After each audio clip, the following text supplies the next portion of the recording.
buzzword trendy. I'm not sure if that's still a thing that's in, but they're quite convenient because they hold a large amount of liquid, a lot, and it's fun. Oh my word. Someone is cutting down trees. Someone is cutting down trees. Hopefully that wasn't too loud. I tried playing some Valorant recently, and it made me realize just how fantastically awful my aim is. Kind of like poke your head around the corner and you're a goner, but I also think it's because I haven't played for a good many seasons, probably since like, I'm not sure how many seasons has passed, it's been a few, but like I don't recognize a lot. This is one map where there's like, I think parts you have to connect with a zip line or something, I'm not sure, but like you can like fall off the map into the abyss and just keep going, and that may have happened a few times, so that didn't go too well. That didn't go too well.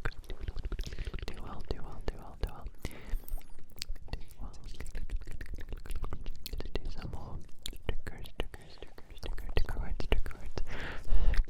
Let's do some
something in some water, it no longer is clear.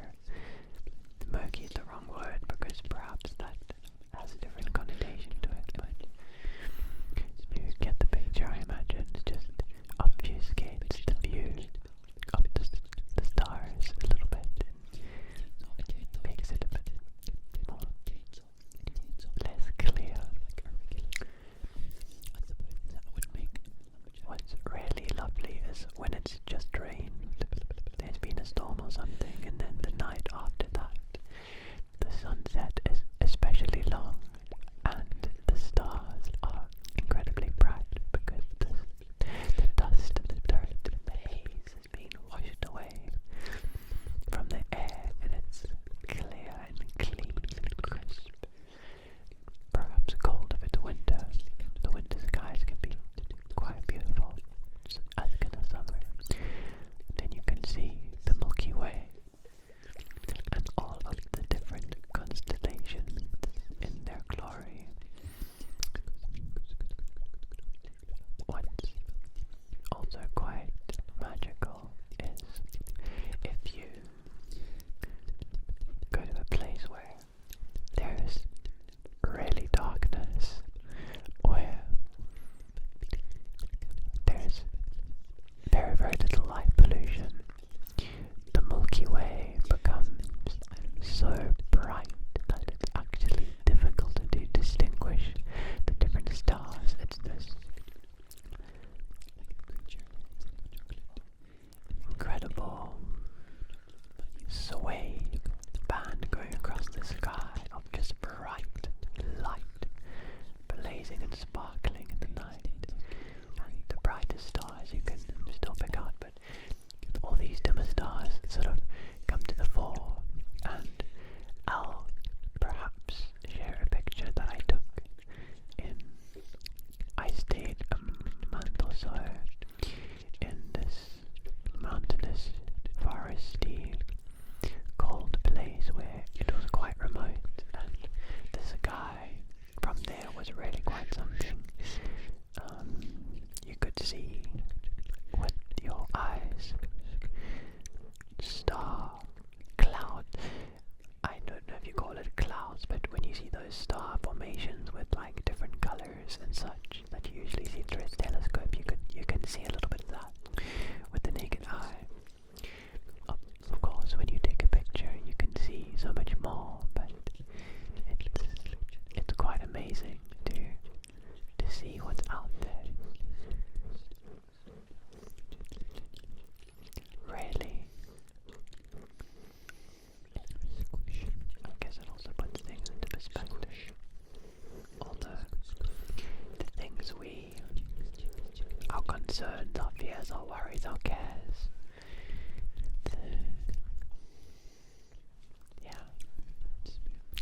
doesn't lessen them, but I guess it's interesting to think about. Interesting to think, a little to think about. Sometimes when I'm running in my day and all the things I'm doing, then I cease to think.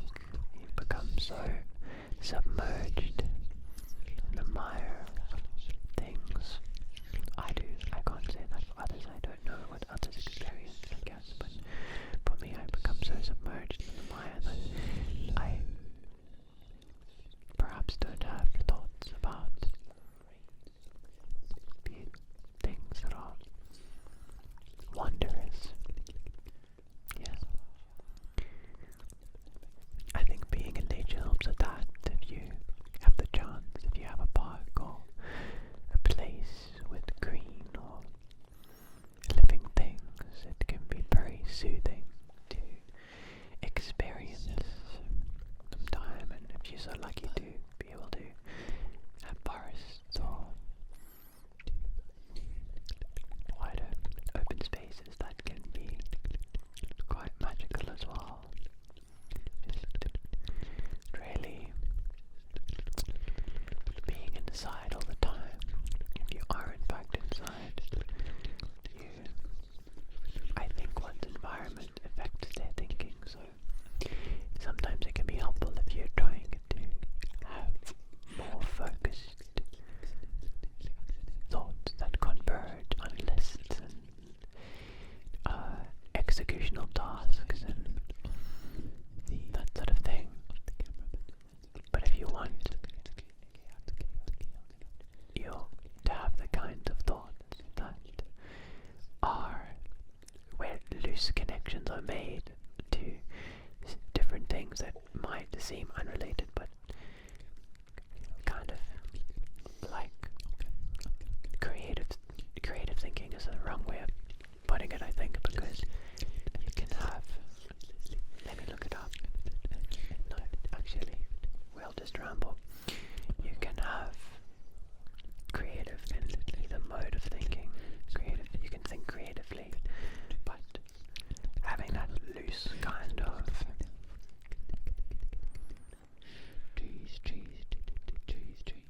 thinking, it's a bit dreamlike, a bit wandering, and ideas bear fruit from that, like as if you in your mind appear in a meadow and you're wandering through the meadow, and as you wander flowers grow. I guess it could even be a forest, but as you're wandering something, you'll see something and it will trigger an idea, and that's as if like a flower is growing in the meadow and you pick that, and that's like the start of something, an idea. Then that can flow and form and change into something else in a very fluid manner. Lucid without being entirely lucid.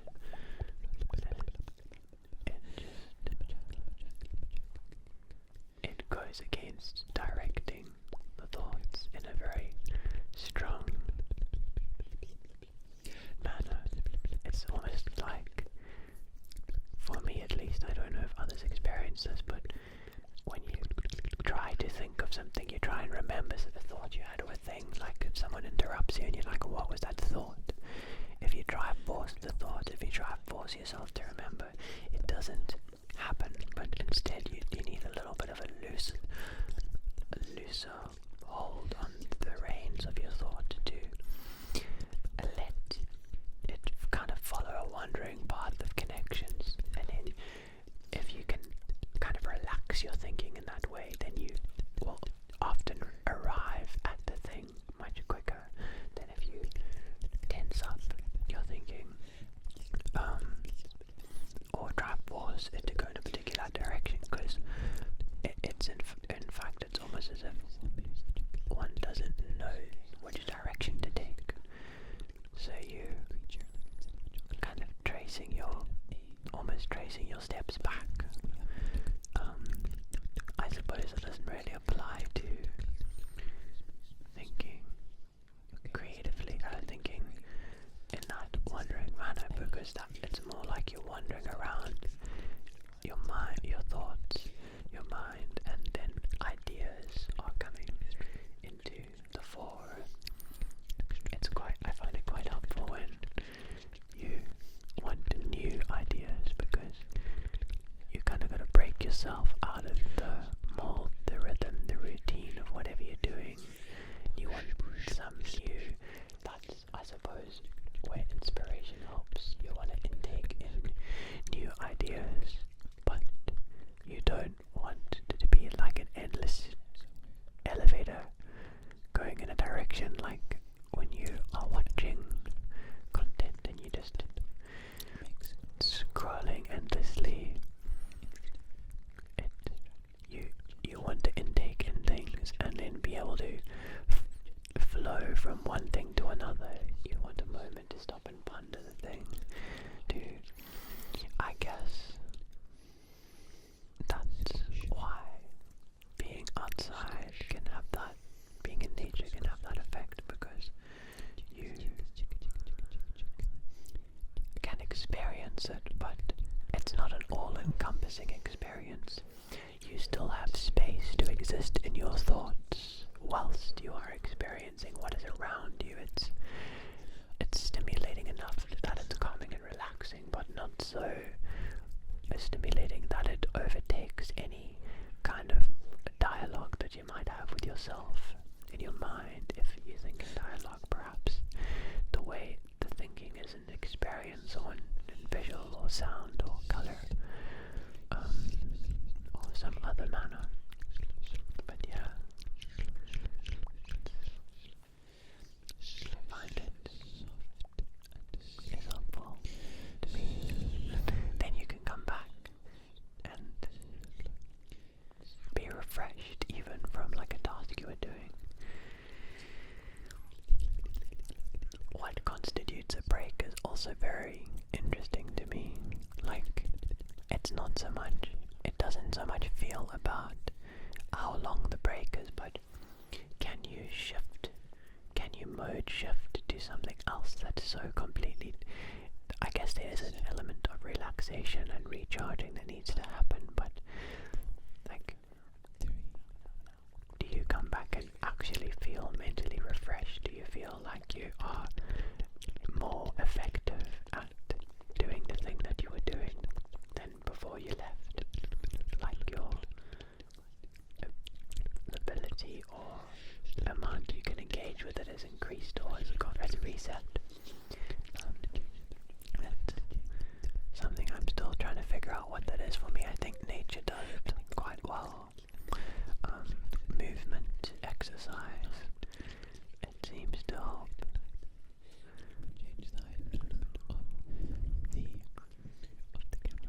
So, being in water, I think as well, like a temperature change, like a hot or a cold shower, although a hot shower tends to put me to sleep, so maybe that's not the best if you're trying to be awake and active and do things, but it's nice, it's great because it relaxes the body and lowers the temperature, which helps you get into a place where you are more ready for sleep. It's signaling to the brain that it's time to nap, to sleep, to sleep, to sleep. That it's time to sleep, time to sleep, sleep, sleep, sleep. That it's time to go to sleep, sleep.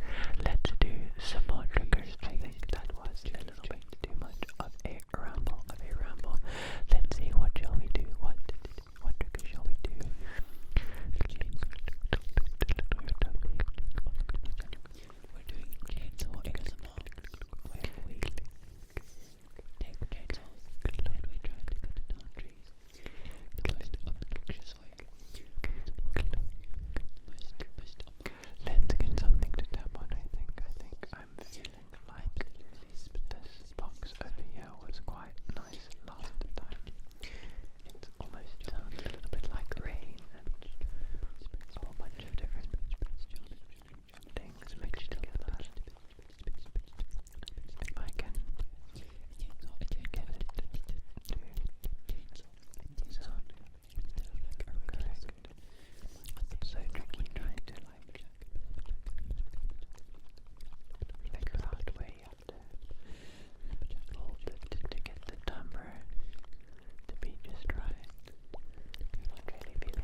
grapes, but like species maybe. There's different beans. They're like distinctly different from each other with different flavors. But in chocolate, usually only one kind or two kinds are used. But I think there's like 3 or 4 different kinds. If I might be mistaken, it might only be 3.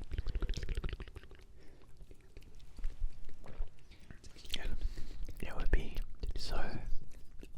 I wonder why it's not done. Perhaps it's got to do with yield and the difficulty to grow, but it would be really neat if there was the same kind of care and detailed interest in chocolate and cocoa and cacao as there was in coffee, and that if you could get like different mixtures of different beans that yielded different kinds of flavors.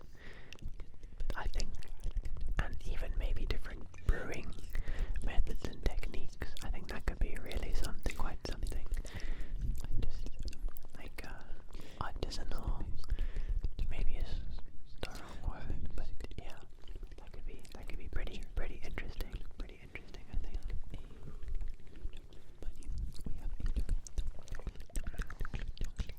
I know that. I'm sure that the ways and methods that it's prepared are different from coffee, so maybe you can't have the same kind of. I think chocolate is roasted though. I know it's fermented. I'll have to look into that. I'm kind of curious now. I'm kind of curious how chocolate is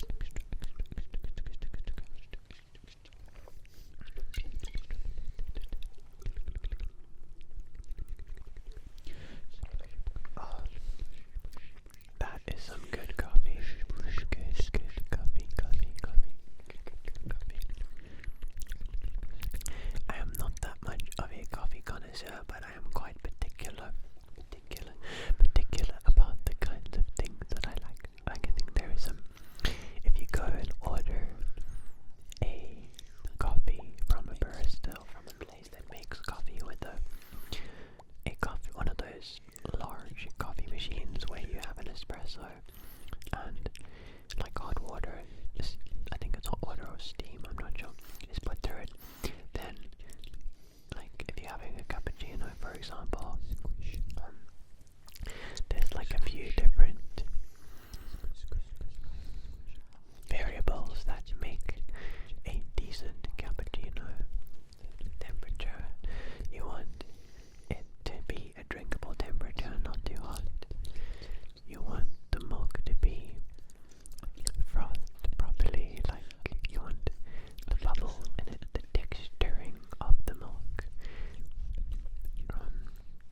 should be good. And then of course you want the rate and the temperature of the water coming through to be correct as well, so that the actual coffee that's brewed is tasty and not burnt and not too weak and has the right kind of flavors. And there's not that many things, but it's quite interesting how often one of those things can be not quite there. Yeah, I think that's what makes a good cappuccino, or at least a decent cappuccino. I'm not enough of a connoisseur to be like,